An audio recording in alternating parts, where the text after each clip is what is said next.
Why does everybody hate you? They gotta hate something, I guess. What would you guys say your North Star is then as the company? Like, what are you guys aiming at? Events and sport. That's the goal. The WFP is a CrossFit competition. Believe it or not everybody knows what CrossFit is. But you're still describing CrossFit. I think it's very different, though. What happened to Austin's nuts? You know what you're doing right now, Rich. You know what you're doing.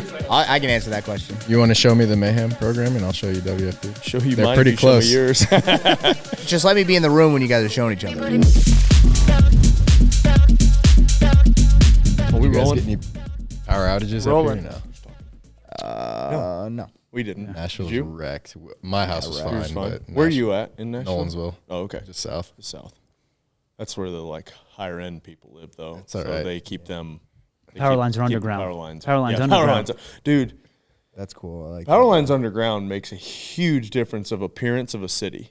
It's Yeah. insane. You think so? I mean, Oh yeah, I like Yeah. that. Yeah. well, just like my road up in Boston, we're all underground, but then like the older part of the neighborhood, it's not, and It's just chaos. it is chaos, and we've never, and you never lose power, Right. Unless the transformer blows, Right. and you're toast. But there's no like weather never is an issue.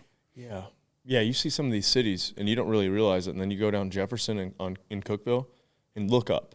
Yeah. There's just wires everywhere. Yeah. And you could imagine putting them underground. Yeah. Yeah, It's crazy. It's really expensive to go back and do it. I mean, it's expensive Yeah. Oh, anyways, yeah, but it's it's expensive. really expensive to go back. Yeah, because when we built this house, our driveway's a half a mile long. And so we were like, let's do the underground thing just so we Oh, don't no have to. kidding. Yeah, so, I mean, it was not cheap. It's way more, exponentially more expensive now than it was. Oh, that's your sauna. You Built did. it under my stairs. That's You built that's your a, sauna? That's a really cool idea. It's a useless space. Like it was just like it just Could've been storage, literally too. in this. Well, it wasn't a closet though. Just It kidding. just caught my recycling. Yeah. But you Before. could've made What it kind storage. of? Did you just buy a heater? I just bought the same sauna heater. Oh, and I just- sweet. Is it a Hume or is it a Harvia? Harvia? Was or it whatever. yeah. a 90? I don't remember. I just measured it and How hot does it get? it gets like 195. That's all you need. Yeah, I measured it and like got whatever heater was meant for that space. Yeah. How many people fit in there? 2 comfortably, 3 if you're squeezing. One guy might touch the heater a little bit. Yeah, that's the barrel sauna. You gotta you have to have short femurs to sit next Yeah. to that. Yeah, Heater. it says it's a 4-person, but like if you put 4 in there, Yeah. Yeah, you're like this. especially if you got a guy like Bird. If it's me and Austin, Oh, it's yeah. fine. That's it. Dude, I got a steal. or Watkins.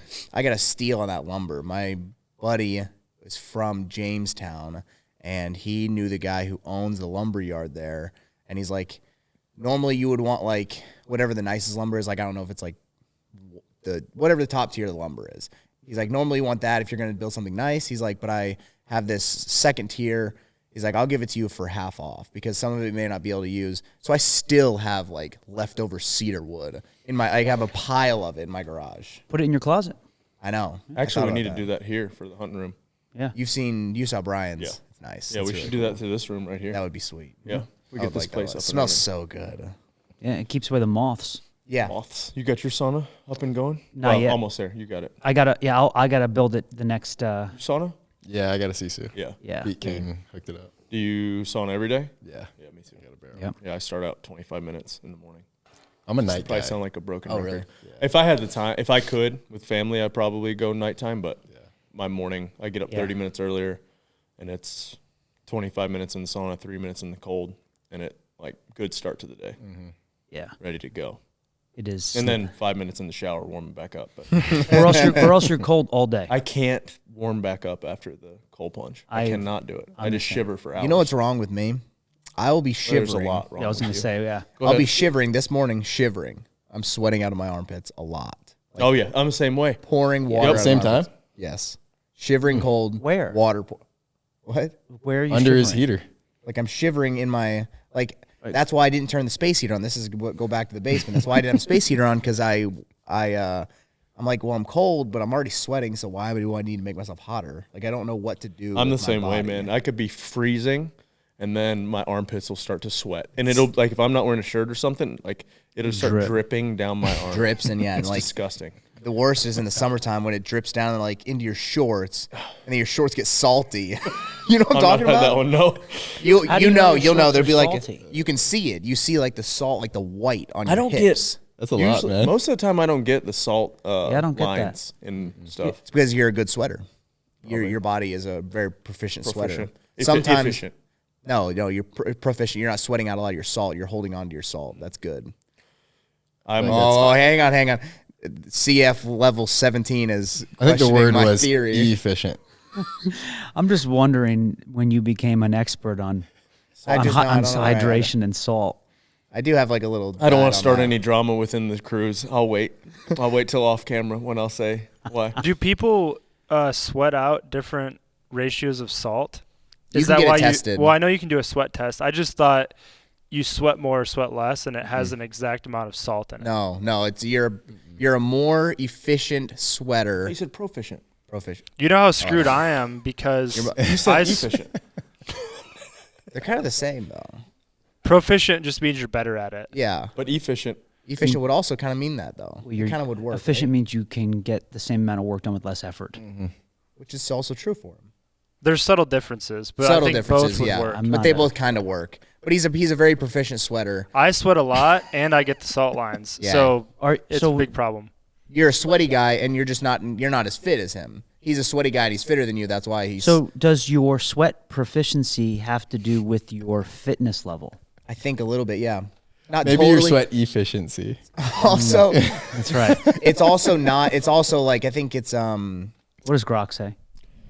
Because Uh, that's what you're doing. Grok said also that genetic, I think. Proficient. Oh, go ahead. Grok said that we landed on the moon. So Grok does believe we landed. take everything it says with a grain of salt. Here we Are we go. sending people back to the moon Yeah. soon? If you think Yeah. think we went to the Well, moon sorry, we're sending before people. the 60s, whatever. I'm not totally sure. We're sending I people think- to I the think we moon, did. is I what know you we meant did, to say. Oh, you know. Proficient is you have the skill. Efficient is you don't waste resources using the skill. So proficiencies. All right. So we're all proficient at sweating, Everybody sweats. Okay. but Some He's people more are more efficient, efficient. maybe. got it.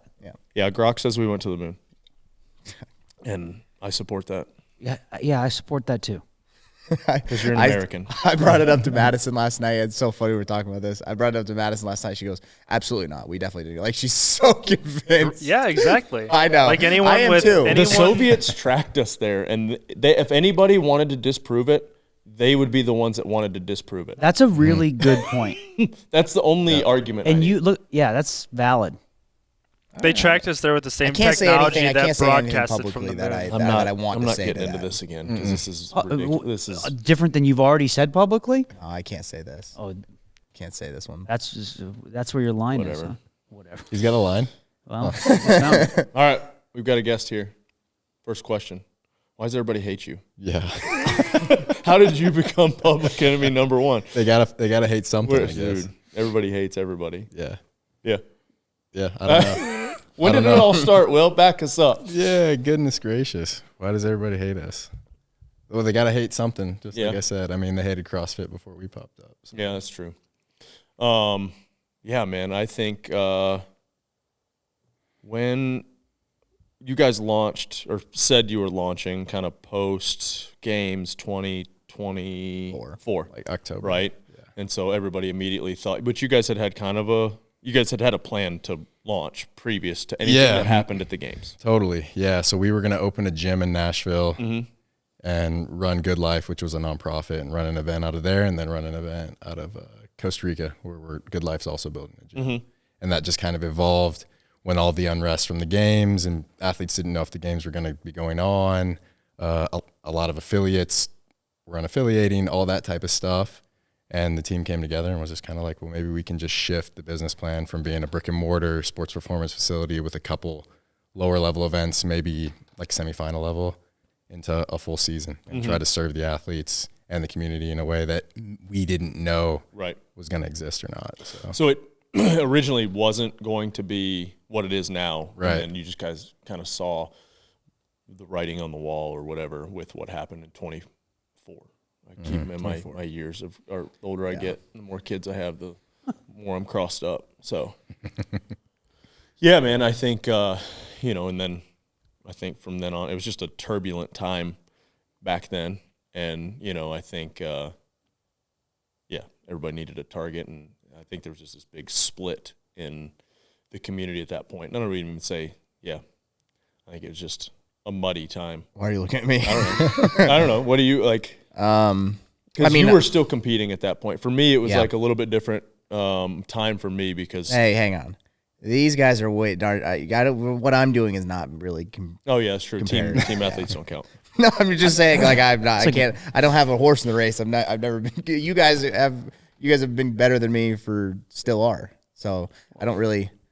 No, I don't really have a horse in the race about like talking about like, oh, I could have done this or I could have done that because I couldn't have done either. Right, so yeah, that's what I'm trying to say. I think really WFP invite. I mean, I'm not good enough. I'm not being self-deprecating. I'm a realist. Right, and I think back to the why does everybody hate? I mean, I think really it was never the mission to replace something. It was always to be additive. It was always to give more opportunity. And if you want to have a career that's viable from a financial standpoint, you have to have more opportunity. Yeah. What was out there in the space was never going to be enough to serve more athletes. True. And I think we were able to execute on that pretty well in year one from a financial standpoint, from a marketing standpoint with brands, all that type of stuff. Yep. So I think we executed on everything we said we were going to. And then the narratives that were out there, which are frankly pretty much bullshit, like are going to be out there no matter what. Yeah. You can't listen to that stuff. Yeah. Well, like that. Go ahead. Well, I guess to the question of like how are like with the negativity, right? Where like I think the negativity of in the space is somewhat I think it's insidious as opposed to like, hey, like can this be a positive thing? But how does you have a lot of athletes. There was and coming from someone that I would say I know about as much as the WFP as sort of the layman. Right. I'm not like well researched, but you hear like athletes pulling out, athletes doing this, and people can latch onto that as a negative thing, right? As like, well, are people in or out?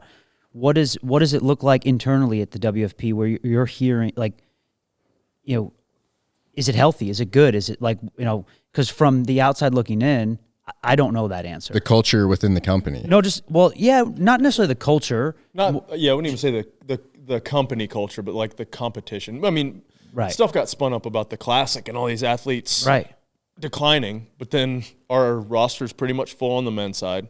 You have 11 of the top 30. It'll be the deepest. Men on, right. So you can spin anything and be like, right. Whatever, more than almost 2/3 of the athletes declined their invite. But of course, not everybody's going to come to the event. And so athletes have different goals, different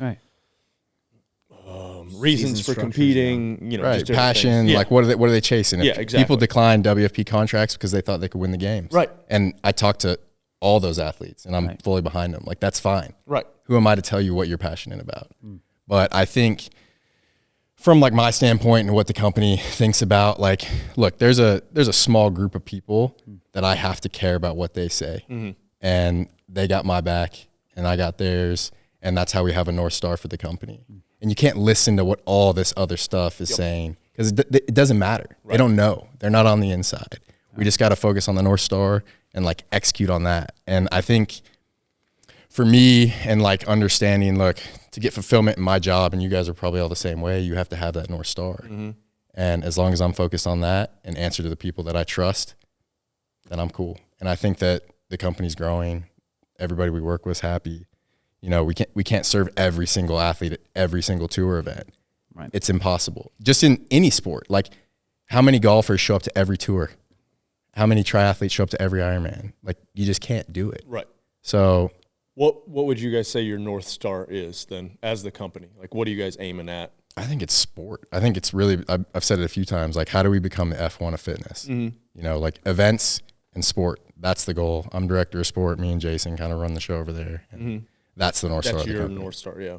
As a company, are you guys still affiliating gyms, or is that kind of? Not really. We have that small group that we're working with, and it's kind of similar to like the workshops and stuff that you guys are running with NorCal, which I don't know the full scope of that deal, but similar to that. That's not your focus. Your focus is on the sport. I'm sport. Like, I don't really even sit on that side of the company at all. And I mean, that's the fun side, right? Sports. Yeah, heck yeah. Yeah, doing events and putting on events. Are you guys? So you obviously have the pro kind of, I guess, showpiece focus, and you have the challenger. Yeah, people can kind of work into. And how many athletes get invited to those? So we're doing Fields of 50. Fields of 50 this year. Okay, so and then we'll is there a community kind of recurring event that goes on too? So we're doing Project One, which is our hybrid workout. Okay. Which is really just for the fans and the community to come in. To work out in while you're there. Yeah, heck yeah. So that's a huge event. Yeah, that's a huge initiative this year. We're doing events in Mexico at the tour, India at the tour, or Grand Park at the tour, and then in Copenhagen, and then we're running them throughout the year. So that's your 3 this year: Mexico, Indy, Copenhagen again. Yeah. So Arizona got moved to, or Phoenix got moved to Mexico. Okay. Yeah. Yeah, man. A lot of travel. Yeah, a lot of travel. I think it's good. I think the overseas market and the event side of it, I think, are kind of starved for it. I think in the U.S. people are spoiled, where it's like, I can go to this, I can go to that. I think it's needed to do some of these international things. So I think that's a good move. Yeah, we went to Mexico City and visited some gyms that were affiliating with us and did activations. South America for sure. We probably had 150 people at every one of those activations. Central America. Yeah, I mean, I mean, we have a lot of South Americans at the gym now, and I said to Dom the other day, I go, like, English is a second language back here now. Like, I mean, just like once you get out of the U.S., people love CrossFit. Yeah. Like, it's just like we just experienced that in Europe when we went to Sweden really? for Coaches Congress. Oh yeah, it's crazy. Yeah, just because it's just been around the U.S. for so long, and we've been around such like high level athletes. I mean, even Will's been around for a long time, so like we're a little bit our feeling towards it is a little bit different. Like, it's the accessibility, right? Yeah. Different context. Like, I think, like, it was like Denzel Washington's, that's like his quote of like how he doesn't like actors to be on Instagram. He's like, if you're going to be accessible to the people all the time, then why are they going to spend this money to go watch you in a movie theater? And he was giving that feedback to another actor. I don't know the context, but I think it's somewhat similar. It makes sense, right? It's like, hey, why would you go spend all this money to go watch a movie when I can see you all the time? And I think in the U.S. it's somewhat similar, and you hear this feedback online of, hey, if you want to support, go watch, right? Go in person. But the accessibility, that's the beauty of CrossFit, right? Is that, like, yeah, you can come to Cookeville and come to CrossFit Mayhem, and you're gonna like see athletes and possibly work out next to them. Whereas overseas, because of the density of athletes is not there, the accessibility is not there. So when you go to these places, it means so much to them, and they show up and they show out, and you see that in the crowds. And when we go to these places around the world, where in the States it's a little like, I'll go next time. It's sort of like it's I don't know if it's not a bad thing, it's not a good thing. It's just the nature of the accessibility. In Copenhagen, it was wild. It was reminiscent to StubHub back in the day. Right. Yeah. The fans were going crazy. Little kids were doing autographs. People were wanting to buy tickets for this year there. Like, it was awesome, man. It was reminiscent of what it used to be from a fan standpoint. And Rogue was like that too, like in Scotland. It was the first time I was there. It was packed. Huge. One of the big knocks, I guess, early on was like, you guys aren't allowed to say CrossFit. Like, you can't. You're not paying the royalty or the license for it. Right. So that was one of the big knocks. Is like, they're not saying CrossFit because they can't say CrossFit. Right. I mean, everybody's like, well, you're not creating a new sport. You say CrossFit, and you're like, you legally can't. And so I think that was an uphill battle. I think from the start. I don't know if you want to kind of talk to that. I mean, that definitely was a challenge, but you see the same thing with High Rocks. Oh yeah, like, for sure. They're not saying that. It's kind of CrossFit-y. It is CrossFit. But it's just semantics. Like, it's working out to me. And I've said that in podcasts throughout the years. I'm like, I don't care if it's Orange Theory or a HIIT class or CrossFit or High Rocks, doesn't matter.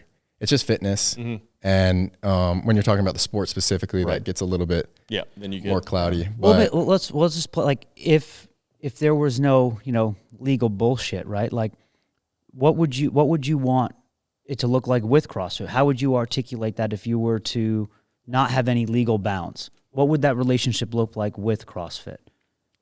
From a sport standpoint, if there was it's business, and that's where. And how would you market it? How would you communicate it? Like, there were no rules, you could say and do whatever you want with the WFP, and great, none of the old stuff, the old guard, the fear, all that BS is gone. You start fresh. How would you want to engage with It CrossFit? depends on who you're talking to. If you're talking to people that know what CrossFit is, then you would describe that as CrossFit. If you're talking to people that don't know what CrossFit is, then you describe it as fitness. What about so the sport, right? So like everyone that Right. watches WFP knows what CrossFit is, right? Right.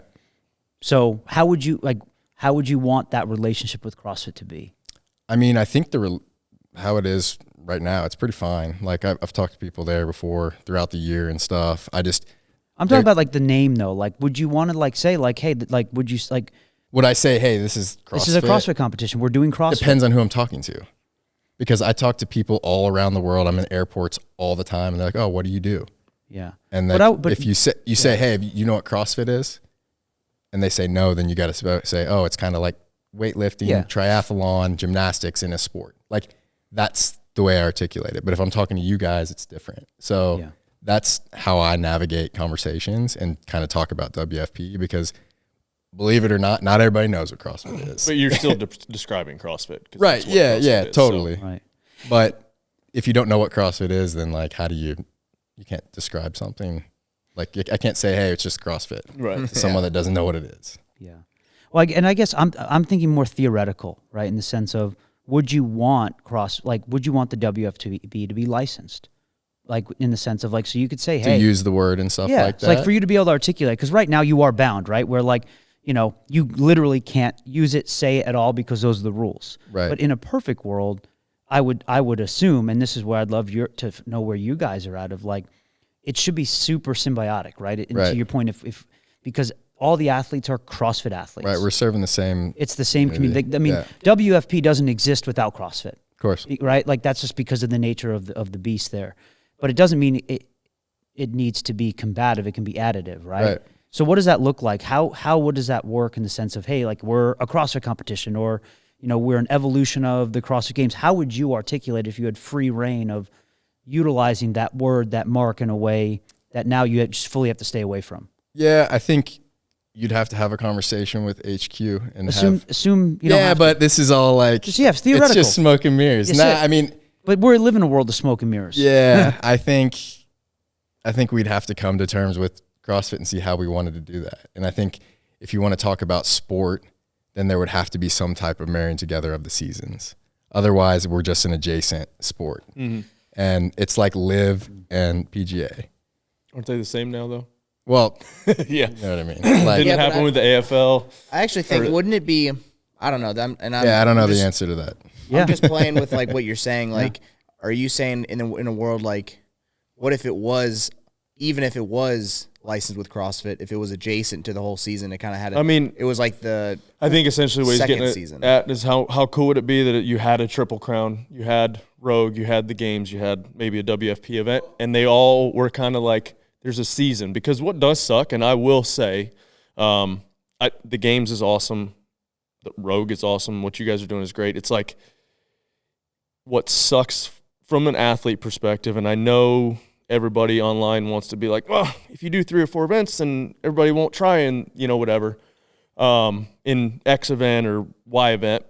And then, you know, they want them to try at the games. They don't want them to be exhibitions. They want them to be cutthroat. But as an athlete, I remember you were there too. You know, you did the Open, and you had to be in the top whatever to make it to regionals, 40, which was right. hard in the Central, East, and then the Central. Then you went to the regionals, and it was like top 5 go, and that was it. If you got sick, if something happened, some little injury, then you're out. Because the Central East was I mean, the games. There were games athletes not going to the games. And then you have the games, and your whole year is that one weekend, which I don't want to take away the emphasis of that. You still have that with the Super Bowl. You have that with the World Series and stuff. But still, like, there's a way to earn money, a way for athletes. And yeah, it's just different though. Like too, it's not the same as NFL. It's not the same as MLB. They're just different things. There's a lot of stakeholders with all these Triple Crown ideation and all that. Like, it's not as simple as that.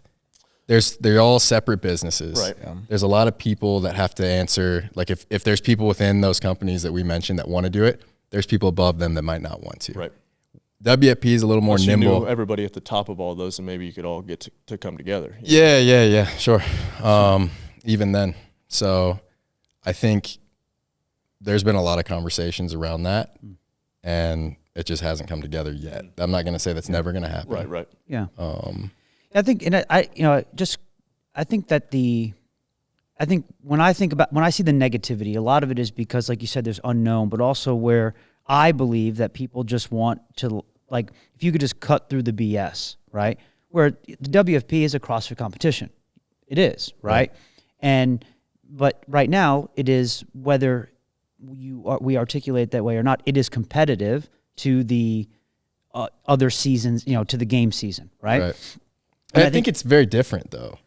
I think the live example is a great example of it's different, but it is competitive. You're competing for athletes, the top athletes, right? They're going to have to, that's where we're at, and we're in a unique situation that we hear on a day-to-day basis from the athletes. They're just beat down, there's a fine line of like wanting more opportunity, being able to go more places to compete, having the opportunity to make more money, but also competing every weekend, all year round. I mean, you had, just start from the games. You had the games, and you guys had, was it 3 weeks later? 3 weeks or whatever weeks later.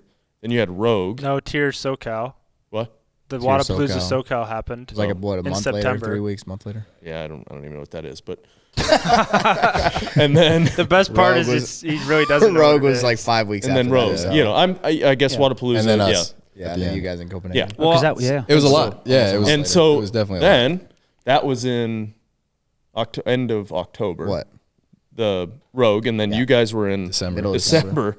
And then the Open starts, and so you're right back to it. So as an athlete, I mean, me thinking back to when I was, competing as an individual, I trained all year round, so it would have been nice. I just did that for 5 or 6 years, so it would have been nice for 5 or 6 years to just keep competing and show up at any competition and try to win it. Yeah.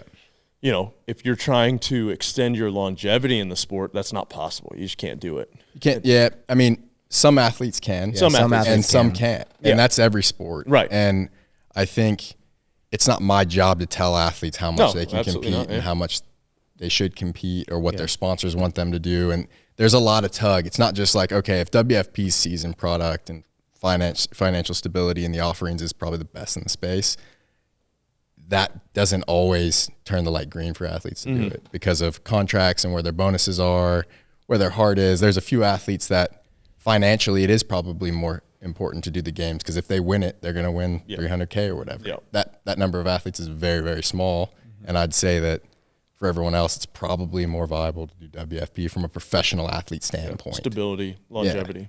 Yeah. Well, I think too, in like a vacuum, no like one league, if you want to call it that, is competing too much.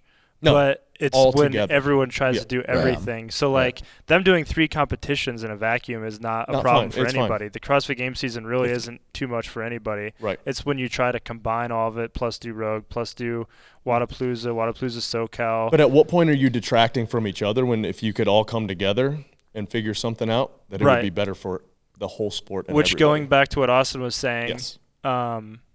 That's the perfect world scenario. Yeah, it is perfect world scenario. So you could do all of them essentially, or most of them if you wanted to, or none of them if you wanted to. Well, imagine if you have some sort of setup like WFP, but there's not another season, right? Kind of like what CrossFit used to be, but it'd be 3 Super Bowls if you want to call it that, and everyone can give their best effort at each of those. Yeah, but basically majors, but it's what they're doing without everything else. Yeah. Yeah, because the thing that you can't play with in the current setup, because it's a bifurcated system, you have the games, you have WFP, you have the other things, is that you can't play with formats as easily, right? Because right now we're kind of, everybody's burnt out on online qualifiers or in person versus and then we're also whoring out the fan base in the sense of like which one do they go to, and the brands, ticket sales suffer, that type of stuff. But then guess what? In-person events don't make any money. Well, so it's the mass, it's the high rock style. You got to get people moving. You got to get people moving through, and so how could you bring them all together? And then also at each of these, you have the community aspect of running a bunch of people through workouts, and then celebrating the athletes and what's possible through the methodology as the showcase. But and then just even like I mean, that's project one. Yeah, that's- I mean, lined yeah. up with the tour. I mean, WFP's doing all that within our own company. right. It's not like our job to make sure that all the other companies are happy in the space too. Like, you don't care how Proven or HWPO are doing. You care about what Mayhem's doing, and like that's kind of what you got to do. Yeah. But I think the challenge, right, and I think that the disconnect is, and let's just go back in time, right? Because we all come from, we're old now, but when we competed, it's like we were all a part of a gym and a part of a community, and kind of grew up within that. And I think, and those were the people that, I mean, when you look at the walls of Mayhem and you see all of CrossFit Mayhem supporting Rich, right? That doesn't exist without Rich having an affiliate, a community supporting Rich, right? Again, you have CrossFit New England back in the day. There, the Sea of Red. You had Ben Smith and Krypton. You had Invictus. You had Pancheck and Mentality. You have all these things, and I say that with the new age of athletes become a little more disconnect from the affiliate, in the sense of they're not opening up gyms like we all used to and we all did. And then the communities rallying around that. The affiliate cup changed a lot. Back in the day, the affiliate cup were members that were just happen to have some good athletes. And then literally the person that took the 8 a.m. class somehow made it to regionals or at the games, and they support them. So you had people invested that wanted to go watch and be a part of that. And now we see less and less of that. And I think we can get back to it. Yeah, and I don't, the hard part is it's as the sports become professionalized, that's what if people want it to be that, then that's, what they need to push for. But if they want it to come back to that, then there needs to be a push to bring it back to the affiliate. And how do you do both? Can you do both? Can you do both, right? And I think, the team competition has turned into super teams, which I think is great. That's what people want to watch. Now, do you do a separate affiliate cup where it's, only your members that, have never been to a semifinal or whatever? I don't know how you do that, but that's like the they thing. do with amateurs at I the think Masters. Everybody competing in WFP is training in a CrossFit gym. So there's not a disconnect there. Like, there's a bunch of people doing WFP qualifiers at my gym last year. They're not doing Orange Theory and HIIT and all that. They're doing CrossFit. I mean, I'm just kidding. I'm just whatever. Goodness gracious. There's a whole lot of dogma in the fitness space. But yeah, like they support the people, right? The methodology, whatever you want to call it. Like we were doing CrossFit probably before it was called CrossFit. Yeah. Like growing up at IMG, when I went to high school there, we were doing a lot of mixed training. Yeah. Yeah. Come on. Yeah. So once it's trademarked and stuff, it becomes a thing, and I get it. But back to the point, I think the community is based in the affiliates. I completely agree with what you're saying. Yeah. But to support an athlete in their pursuit has nothing to do with whether they're doing CrossFit, WFP, High Rocks. They're supporting the human. That's right. And that's the real part of it for me and the way I look at it. Now, when you want to look at sport and all that stuff, it's a different conversation. But just supporting a human being in their pursuit, it doesn't have to be a certain thing. I think if you're in a CrossFit gym and people are going to probably do WFP qualifiers there, y'all are going to support them. Right. It's pretty simple. Well, I'm paid to. There you go. I just help the athletes and stuff like that. Yeah. and film. Yeah. I think the setups will be pretty easy for you. I will. Yes, I will be They helping should them. be- I will be supporting them. Good. Yeah, well, I mean, and that's a whole nother can of worms, is all these online qualifiers. Is there a way to make those just like, hey, do we have a bunch of just hubs throughout the, U.S., world, wherever, and those weekends people come to those, and those are your mass in-person events. Here's an idea, versus actually. just always doing an online qualifier. What's your idea? No. It has nothing to do with what you were saying. Oh, perfect. Not much. So a lot of fire departments do this. They do a testing every year, and I'm not saying this is the perfect model. We're actually going to implement a Mayhem employees fitness test. Seriously, Yeah, for employees. Yeah. Do I have to swim 500 meters under 10 minutes? No, that's only to be a man. Only to be a man. Yeah, no, we're equal opportunity. No, what if they're... man? Can you do that? Can I? Yeah, I can do that. Okay, just wanna make sure. Barely. Did everybody at WFP do that? No. Pat Vellner didn't. You know what you're doing right now, Rich. What happened? I really didn't know what you're doing. Seriously, I didn't. Pat, we love you. I have no idea what's this. I don't know. Bridges Let me do it. Let me do it. Okay. Bridges did a YouTube video laying out a man everything test. that you should, as a man, you should be able to do. Oh, Swimming 500 meters under 10 minutes. That was the last. Can you swim 500 in 10 minutes? I- We're going to test it tomorrow. we'll do it tomorrow. We're going to Yeah. test. We're going to Okay. film it tomorrow because we're going to swim tomorrow. Great. Well, I mean, Hold on. So it was 500. It Can was you do 10 pull-up. I'm not going to go in order because Yeah, I don't remember it. 10 pull-ups. 10 strict bench with your body weight. 10 bench body weight. 10 back squat with your body weight. 10 deadlift. No, I don't know if that was 10 deadlift at body weight and a quarter half or body weight and a half. A sandbag to clean shoulder at your body weight. at your body weight. Run a 7. That's legit. Sub 7 Run minute a mile. sub 7 minute mile. You have to. This is just barrier. This is barrier. Just to be a man. Lower There entry seems to be level, like- just to be a man. 10 pull-ups and then like cleaning your body weight in a sandbag do not seem on the same level to me. But I'm just going to throw You should that be out. able to man. pick up your buddy and carry him out of the mountains. Okay. Can I? Was can there I- anything else? Can I just say something? Please. It seemed like I had something. Sorry, I was we are on a sidetracking. good Sorry, track. Will, this is what happens. We're good. No, it- this is good. I'm not Take some pressure off I'm you. not saying this is like a bad thing per se, but it seemed strangely perfectly crafted for Josh to be able to do it. And also, I think everyone in noticed 2013, I don't think I could swim 500 under 10 minutes. So I'll go ahead and throw some. He can definitely Was that do his praise at old myself. clip, That was a or was cool that- event. No, it's new. When did he say that? This It was is like new. 2 This days is like ago. this The week. 500, Hiller did a whole thing. on it. 500 in 10 minutes.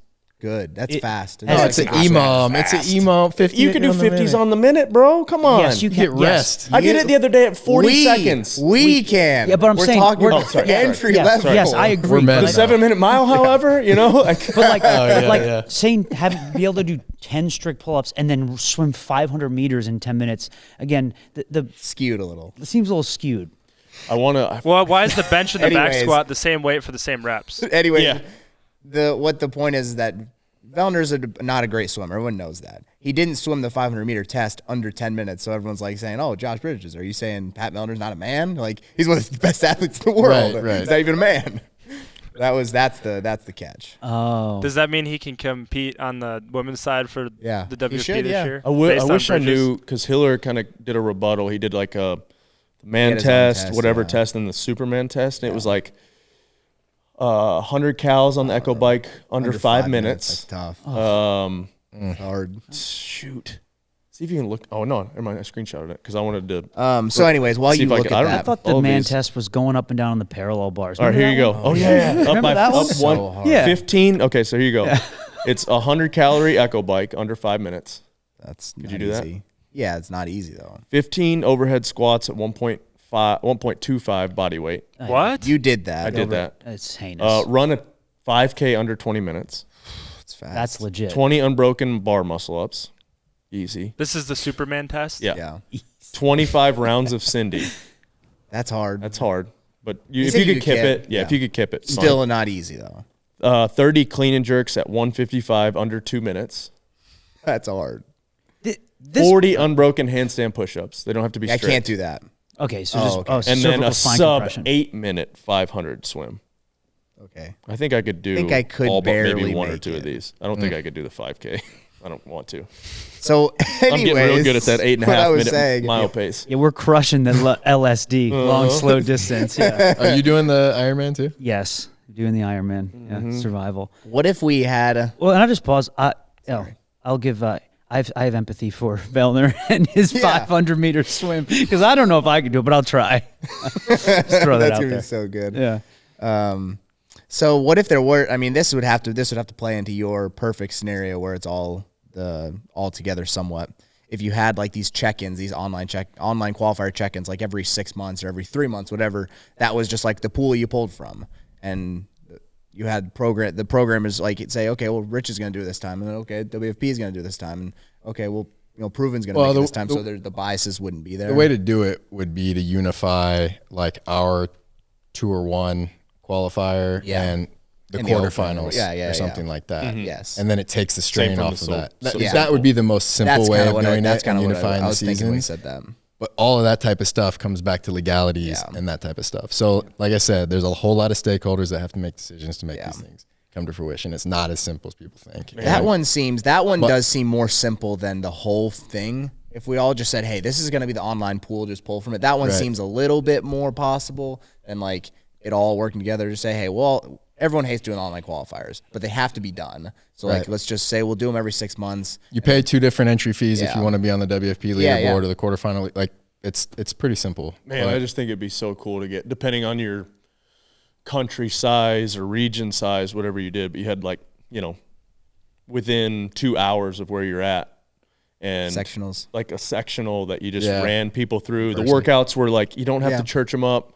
You know, like if you knew, like, have a certain amount of gyms that were had the right equipment, and you know, like you went and inspected those, and then every so often you ran your qualifiers out of there, and it'd just be such a cool local-ish competition, and then your qualifier comes out. Well, of there. back to what Austin was saying about like the teams, like the affiliate team, like that was actually the pushback I think that Wilson had with Syndicate last year, is they didn't have, the teams weren't able to qualify from the games, so it was kind of pointless.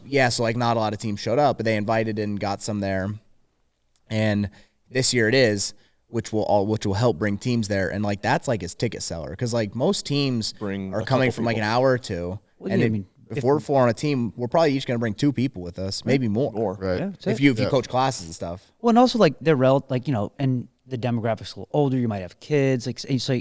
But you know, I love that concept, and it was something that I talked a little bit about in my days of CrossFit. It was like, could we create like places to do quarterfinals or whatever it might be? And I think that, because also think about it, as an athlete, would you be willing to pay $20 to go throw down in person and versus having to do it? Like the answer is yes, and then so the gym owner makes a little money, and also a little you just here and have some fun. Go do it. And again, these athletes are probably, you know, you get to watch it, people get to see it, different perspectives, bringing people together.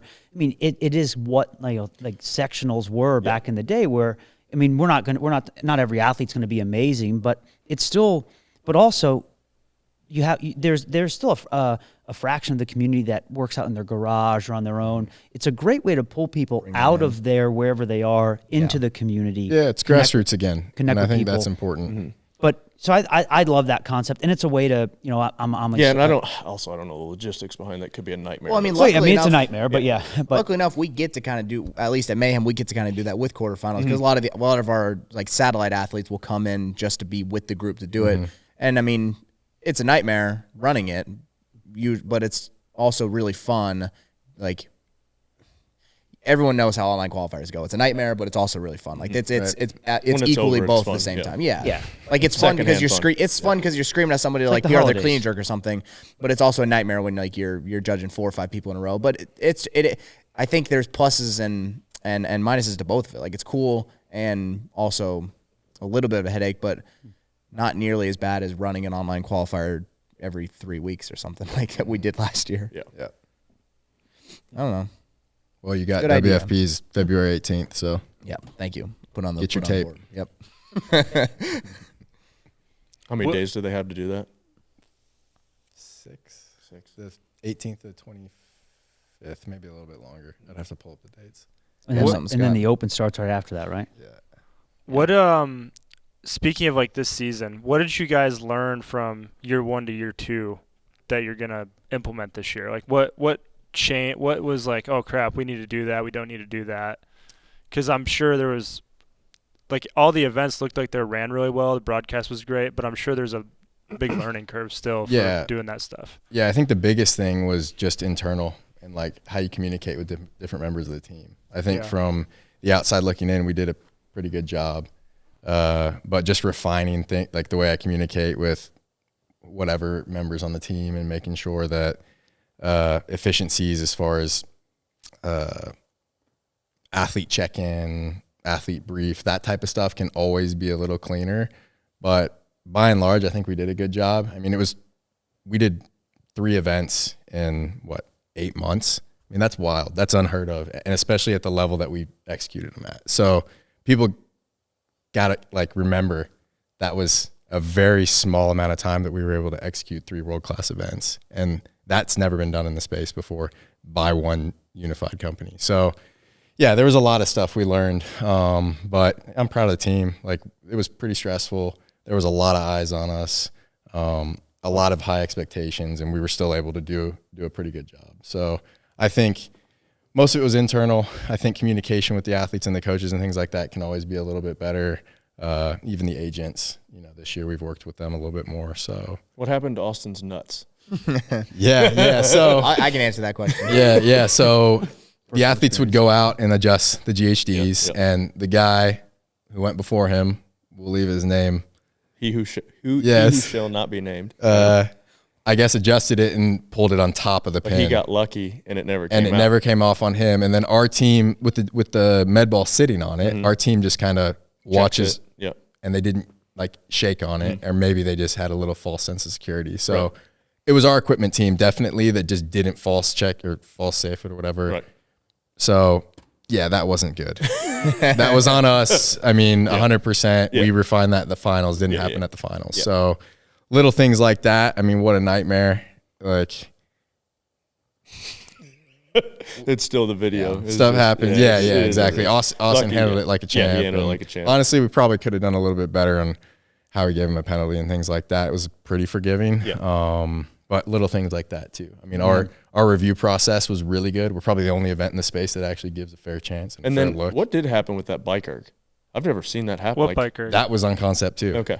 Like one of the permanent bolts that never comes undone. It came on. That's undone. crazy. Wait, I didn't know about a bike erg. So they said wasn't it. Ricky got on the bike and it just would not spin. Yeah. Right? Work, yeah. One of the permanent bolts, or I don't know what Backed the out. language Oh, is. was it backed locked? out, yeah. Yeah, he was really? trying to pedal and it was just Yeah. stuck. That's crazy. Crazy. Because that's the only stuff that gets clipped, right? Is the stuff that goes wrong. Well, I didn't even see that. I was too distracted by Austin. Riding the bull. Potentially losing a nut. So. That was a different workout. Yeah, there was a few challenges from build out standpoint. But what is funny about it, right? Like, listen, if you've been in the gym space long enough, I can tell you, I remember the first time I had a member not lock in their GHD.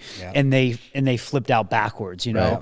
and then I'll never forget. I'm like, my career's over. Yep. This person's dead. Right. Luckily, it's like they were fine. They did a miraculous backwards Didn't roll. happen to Bennett or something? Yeah, he was doing, Hip but he was doing hip And extensions. he put his feet above the things? No, he did it. He did everything fine. He's doing hip extensions, but someone hadn't screwed in the back, and so he goes down, and it pops up, and it's on security camera. He just Scorpion. It's a good thing he's flexible because it looked like his spines should have snapped. Doesn't mean it's okay. That shouldn't have happened. No. But you learn. The concept 2 thing was just equipment failure. Yeah. What are you gonna do? But what I'm saying is that you learn, right? Like I was saying, all right, well, now that's part of the process to me when you're having GHDs and you have equipment where this stuff happens, right? But unfortunately, you're shown no grace. But it's the GHD, man.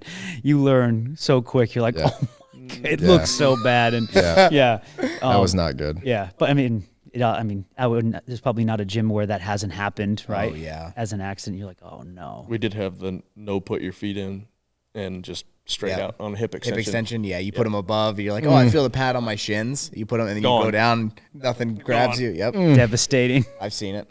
I had one guy do basically what you're saying about Bennett, do a scorpion. He was like a drop-in at the 815 class when I was coaching it, and I don't know if he can do ring muscle ups or he thought he could. He did one, flipped out of the rings, looked like he fell literally from the top of the rings onto his neck, and I'm like, he just died. He just died. We're done. We're done. And he starts flopping, and he woke up. Oh, He seized a little bit, and then he woke up. Nice. He seized a little. I just was like, oh my gosh, that guy just fell from the top of the rings. He broke his neck. He's dead. And he made a miraculous recovery. He was so embarrassed. Complete U-turnover story, but similar. We were doing a level 1 in Russia. Oh, I remember. Okay, this is and so it was me, Boz, Hobart, and we give this whole spiel of like safety on the pull-up bars. I'll never forget it. Wrap your thumb. This was before the wrap your thumb days. This was just don't die. Hang on. You couldn't have anything underneath you. Yeah. We look over, and this guy had a stack of plates stacked. Because of course the gym we were in, pull-up bars were 18 feet tall. 18 feet in the ceiling, right? This guy had somehow stacked up a bunch of plates to get up to the bar. He's doing a pull-up, and we're literally going over there saying, and then of course flies off the pull-up bar and pancakes over the plates, reverse spine. To the point where somehow his head was on the ground and his butt was on the ground. I'm like, oh my God. What happened to Carrie Pierce at the games? Yeah, and She fell on her face though, didn't she? one or the other. I guess. Whatever. Like we looked at him, we're like, this is it. That guy's dead. back. No, that guy's dead. Like Spinal. Like there was not like I would have bet everything that person's never getting up. This person just sprung up, and we went over, like, we sat him down, like, you're done.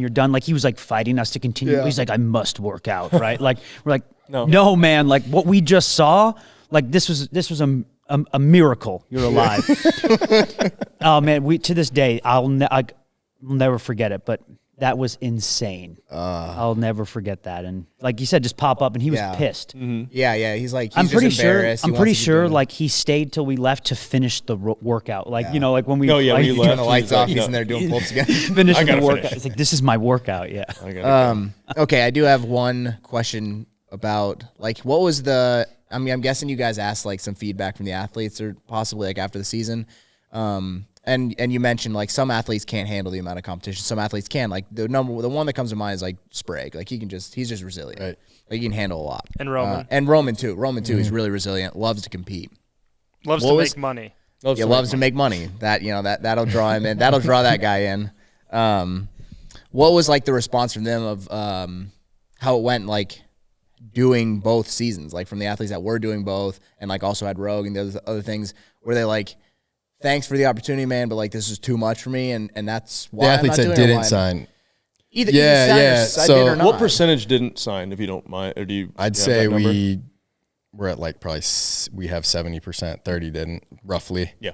I think a lot of them were just banged up. Yeah. And it wasn't anything we didn't do right, or like it wasn't a good time, or it wasn't executed from the standpoint that they wanted it to be. We did all that great. It was just like my body can't handle it. Is it the fear of signing up, like, oh, if I sign this, I'm doing 3 competitions this year? Like, is it kind of that? Well, some of them were like, look, I don't want to sign up for something that I can't fully commit to. Yeah. Like, we love this, but this is kind of where my heart is. The game still has the cachet and the history and all that, and like that's always going to be there. Yeah. But mostly it was like, how can I keep my body in one piece? I just know that this is my limit. And other athletes were like, oh, hell yeah, I'm doing this again. Yeah. Why would I not? So it's cool. Like, I'm not going to try to sell somebody on something. I know exactly what, like I said earlier, what our North Star is. I know that we execute on everything that we say we will. We take care of them to the best of our ability. I mean, there's nothing more I can really do to support the athletes from that standpoint. And how WFP runs their competitions. We even write the programming in a way that doesn't destroy them. I think that was across the board. Like, we didn't feel totally banged up after every event, but it was a balanced test. Finals was a little bit heavier, but it was the last season of the event. And it's double. You're still going to do the same? No, so the point system is just going to be like 7 events at 2 or 1, 7 events at 2 or 2, 10 at the finals. And then and there's 100 points at every single workout. And it's just going to work through the end of the season. Right. So if you win every single event, those are the points you have for the season, which is way easier to communicate. Like, the point system at the finals was kind of a cluster. Yeah. Because of the challenger division. Because it was double points, right? Right, double points. And I like that. You get just more events, more scores at the final. Yeah, that's good. I like that. Yeah. And payouts bumped up this year, which was always the plan. So it's nice to be able to do that. Yeah. You know. Was there any other feedback? Like, not just competition. Like, I mean, I don't know, just anything from the athletes, like about what they want to do that you maybe not have thought about. I mean, I know you're an athlete. The double points on the swim. Yeah. They didn't like that, which I hear them out. That's fine. But otherwise, it was pretty positive. I think it was double points to swim. It was just 2 events. 2 swim events. 2 swim events. So one we just did was like 100 machines, then the other one was by itself. Yeah, each were with 100. Whatever. The argument That's kind of what was I thought. Same workout, but same or like the same people stimulus. would. Yeah, that was the argument against it. Did everybody? Was there much change in the like? It was top heavy. Top heavy. I mean, it's like the same thing like at the games when they did the ski. Run clean and then the run heavier clean. Oh yeah. Right. It was 2 events. Still, two full scores. It's the same people. Didn't you win both? I don't know, but I mean, probably. Yeah. It's not like that hasn't been done before. Yeah. I will say too, like I think objectively, in terms of athlete experience, you can't argue they didn't have a good experience. Like they're getting flown out to the competition. I'm talking pros. Yeah. Check-in looks great. Like the event seems to be run really well. I know people complained about like lighting sometimes, but I personally liked it. So I thought all that was was like spot on from an outsider looking in. Yeah, thanks. Do you, and this is like, you know, I guess there's two ways to look at a competition, right? Athlete-centered or spectator-centered, right? Where, so again, I love CrossFit, obviously, competition, but the traditional style of competitions are, I would say, not viewer-friendly, right? Because you have a lot of people working out versus the invitational style. The invitational style, I always go back to, I think, is one of the most exciting to watch. Probably the easiest to show a non-CrossFitter, like, hey, here's something fun to watch. It's quick. 2 hours. I can see who wins, really good athletes. So, and that's where I actually see a gap in the space of like because from a programming standpoint, but from a viewer, like the show, like there's less of a lot show. like what we did last year at the Classic, where we consolidated everything into a 2-hour window. Yeah, like essentially, where you could sit down, it's palatable. You just watch like it. the way it's produced versus not the way it's programmed, or both. Yeah, like, well, I mean, I think when, like, again, I going back to the invitational, that was created for show. It was not like, so like it was palatable for the audience. It was quick versus a competition, multiple days, like it's an investment just to even watch it online. Right. And I think that to me is my personal, aspect of we have a lot of the same out there, right? The same style. And it's a huge investment for the fans to watch. And versus something that is just exciting. That's why I think, you get like an open announcement, these sort of, they're not a competition, it's an event. Like, I'm excited to watch that because it's done in 10 minutes, right? And our attention spans are less and less. And thanks a lot, YouTube. I know, like we're a product. Instagram. We're and it's I only don't have getting TikTok because I'm not getting worse for that. Well, it's US owned now, right? Is it? Don't we own it? I don't think so. Right? I mean, I hear what you're saying. Okay, I easy. like the 2-day event. I think it makes a lot of sense. You guys only had the elite, so it was easier to just run it. Oh, yeah. We have teams at the finals. We're gonna have age groups and all that type of stuff too. So it's just I mean, more and time windows. To the argument to that, I mean, golf does that. Tennis does that, where it's like you tune in, out, out when you want to watch so and so, like, or only watch when Tiger's there, like. Well, I guess, and I mean, and this might be a little too of an insane comparison, but Tiger's golf thing. Have you seen that thing that's on ESPN? Yeah. It's like a virtual. I don't even know what it is, but it's completely different. Yeah, seems crazy. Yeah. I'm not a golfer, but like that's a good example of it's golf, completely different format.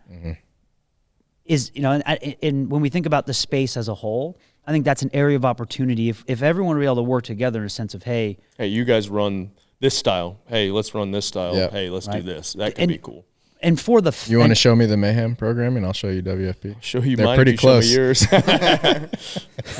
My God, when I just walk Hey, just let me be in the room when you guys are showing each other. That's it. Yeah. So that's just where my head goes in like how things could work together, because I do think that there's fatigue, just in not because I think, like you said, I think from an athlete perspective, to Scott's point, it's like like the pros are getting taken care of, like great. I do think there's a little bit of fatigue of like is a lot to handle and to watch, and there's another competition. and you also, and like you said, you go to the CrossFit Games, and this is the sad truth: no one cares about anyone except the last heat, the best in the world. Yeah. Right. And it's like, well, I'm like, no, like you watch, look at the stands, watch the viewers. Like, your friends and family. But the fan, they want to see the best of the best. And that's the top 10 in the world at that given moment. And doesn't this go back to what your actor thing about the accessibility too? Like, so, I mean, if the athletes are getting burned out by 6 competitions, I think fans are as well. Whereas if there's these super rare, I guess, touch points of I get to see my favorite athlete at their best every 4-5 months, whatever. Like if there's 3 competitions only that year, that might help some of that as well. Which of course we're discussing probably an impossible scenario, but that could be part of it as well. Too many hands in the cookie jar, And when you're talking about like what we did for the Classic, you're always wrestling like the invitational style versus the Wadapalooza festival style, and both can't really go hand in hand. Yeah, but I look at Wadapalooza as a community type event where like But that's how you always say. That's how you exhibition. make money. That's how you make money. at the as the 100%. competition organizer. Yep. Whereas look what we at- did isn't really. If you look at Rogue and then you look at us, we were pretty close together. Both of those events were pretty packed out and had they a were good super environment. packed out, So yeah. like that kind of is They were both. an argument against what you just said. Well, but But they were also both overseas. That's which exactly Well, does not get to see, Right. I'd say the U.S. were spoiled with, you've got events every weekend or whatever, however often. Whereas overseas, they want these big events. And that's where you're seeing it grow right now anyway. So it's like with you guys doing Mexico City and then doing Denmark, I mean, it's smart. You got to, I mean, the fans love it, but then the paychecks don't. Oh yeah, the tax. Oh, Yeah, the taxes. The taxes. That's right. Never mind. yeah. What, the taxes in Different Denmark? ways of life. Well, yeah, I'm just saying, like, that's the, it's like, Yeah, I think Different I'm not a finance guy, but I think there's probably a workaround because technically there wasn't a prize purse for the finals. There was a prize purse for the season. But so if anybody knows how to do that, maybe tell our athletes. Yeah, I do think it, that but- probably, to your point, is a Europe thing though. Interesting. right? Like But like I said, I'm not doing the taxes. because even like when in my experience going to like South American semifinals or European semifinals or competitions, they've always been like you're saying, Yeah. Yeah. packed, Electric. Copacer's crazy. crazy. Yeah, and the then Vuvuzella's going. I'll go to like the That's East South semifinal, and Yeah, they do both, though. 7 of the top 10 men in the world are on this heat, and there's 13 people in the stands, and it's like Yeah. it's their Syndicate family. a couple years That's what I'm ago, talking it's just about. Like that was a mini games, and there was Yeah. more people losing their mind in South America Yeah. or at French Throwdown, whatever. And things that just don't make sense, right? Because, like, I remember that, like, it's in Knoxville. A cool place to be. Yeah. Like again, It was in Thompson Bowling Arena, which was Yeah. freaking yeah, cool. Yeah, like on paper, you're like, yeah, this should, and a lot of people, like, it's not super hard to get to. Literally, like, they pack the stadium out for football. Like, it's And even when they moved it to the hockey rink, it was awesome. It was a cool environment. Yeah. You could see well. Well, to that point, did you notice a difference between Indy and Phoenix and Copenhagen? Yeah, I mean, we sold more tickets at each one, but there was So no it got real like proof progressively- of concept. Yeah. No one really knew what they were walking into. So we Yeah. got a little bit better at each one. But every venue had a little bit different vibe. You know, Indy was incredible. The build out was awesome. The production was awesome. It was a ton of space. Mesa was a lot smaller. It was more condensed. It was only a 3-sided stand or 2-sided stands, just because of the venue we were in. And then Copenhagen was a madhouse, 5,000 people in there. So I think going from sport arenas to convention centers, and we haven't done a stadium yet, but hopefully we'll do something like that in the future. They're all going to look different. They're all going to have a different feel. And I think that's kind of cool. You see it in tennis. You have the U.S. Open's a different court than the French Open, than Wimbledon, that type of stuff. So I think that's a cool thing to add into the season. Is that something you're going to be looking at this year, like the ticket sales being in the U.S. versus going back over to Copenhagen? You're always looking at those metrics. Yeah. So, like, what? how much are tickets? Good question. I need to pull them up.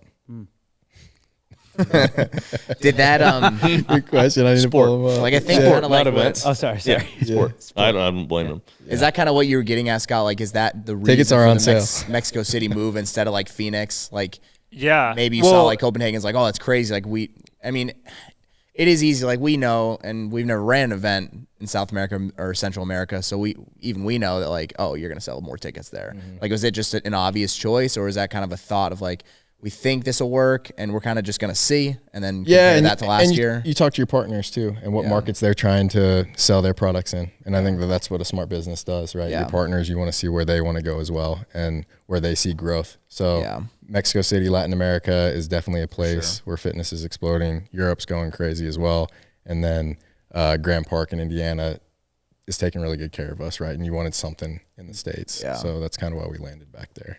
But yeah.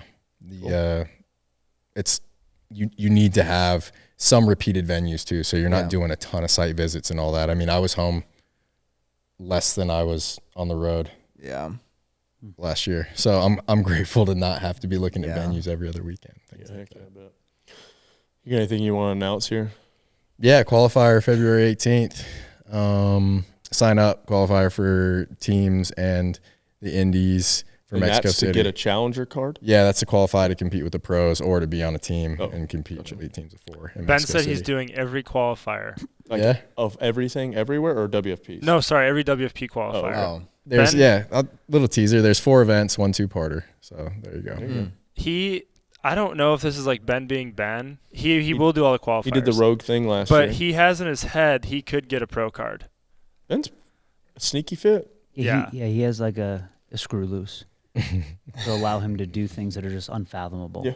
Yeah, I'm like, Ben, please. He's ridiculous though. Like he did the rogue thing, but he didn't. He missed one. There's right? like 20 challenges. He missed the last one. If he would have just done it, he would have been on the podium. Like Ben, how do you do 15 challenges? Well, no, I thought he submitted it late, right? Yeah, he submitted it late. Of course. Yeah, like 5 minutes late. So he probably what'll realized. happen is he would have to like show up to the last event of WFP next year and get 10 points or something, and he'd get a pro card, and he's like, I'm good. Yeah. I saw it through. Yeah, That's enough for me.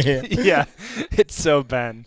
But anyway, he said he's doing them. How's he gonna fit that into what's his other training, the 258 or whatever it's called, like doing I can't keep track of everything he's doing. I know. He's training for a 24-hour run. He's trying to do 300 named workouts this year. He's trying to do all the CrossFit benchmarks on his dashboard. He's going to do the rogue qualifiers again. But people are competing too much. I mean, you're going to work out 300 times in a year. You might as well do a hero workout every time, Dude, they hurt. They will make you sore. What was that one that they did, the running back squat? What's it called?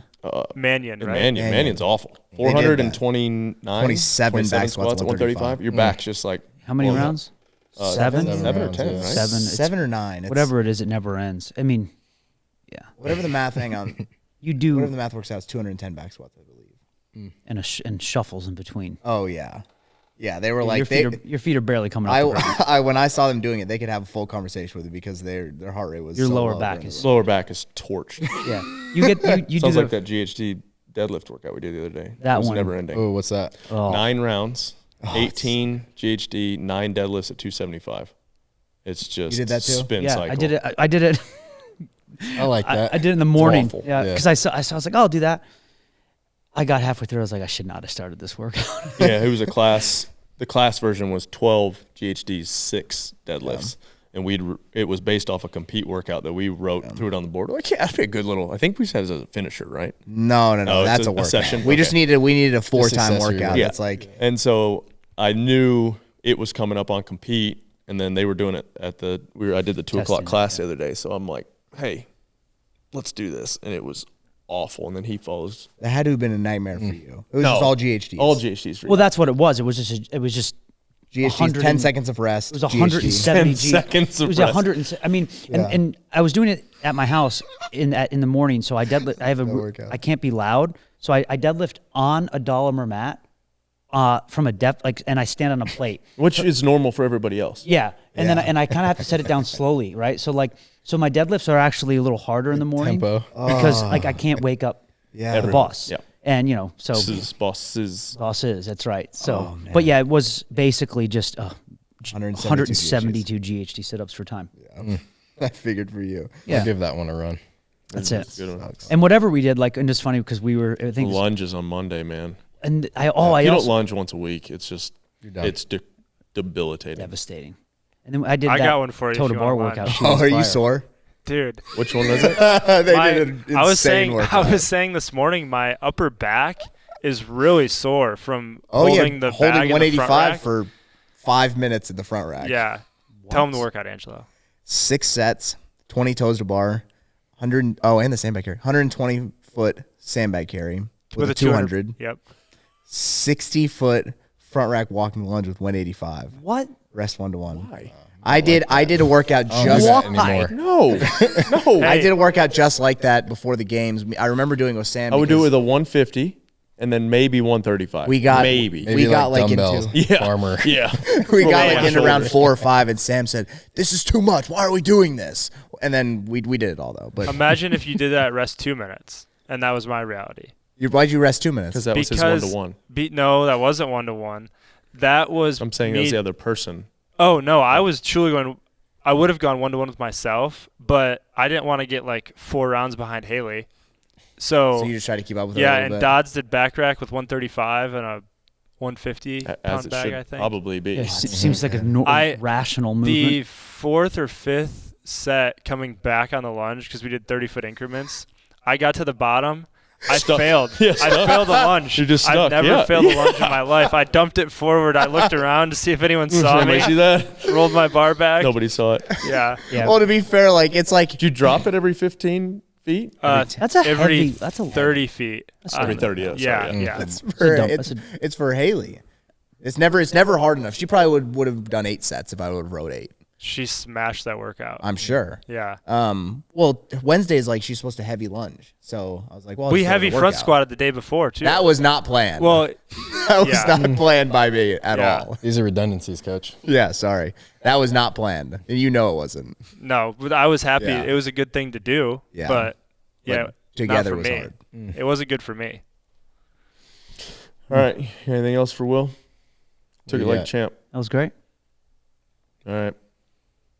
Yeah, I'm sure in the comments I'm sure this is going to get clipped up a bunch too. I can't wait yeah. for It's the going to make its clips. rounds, so Yeah. get ready. Got anything, Scott? Nothing. All right. Peace. See you. See you guys.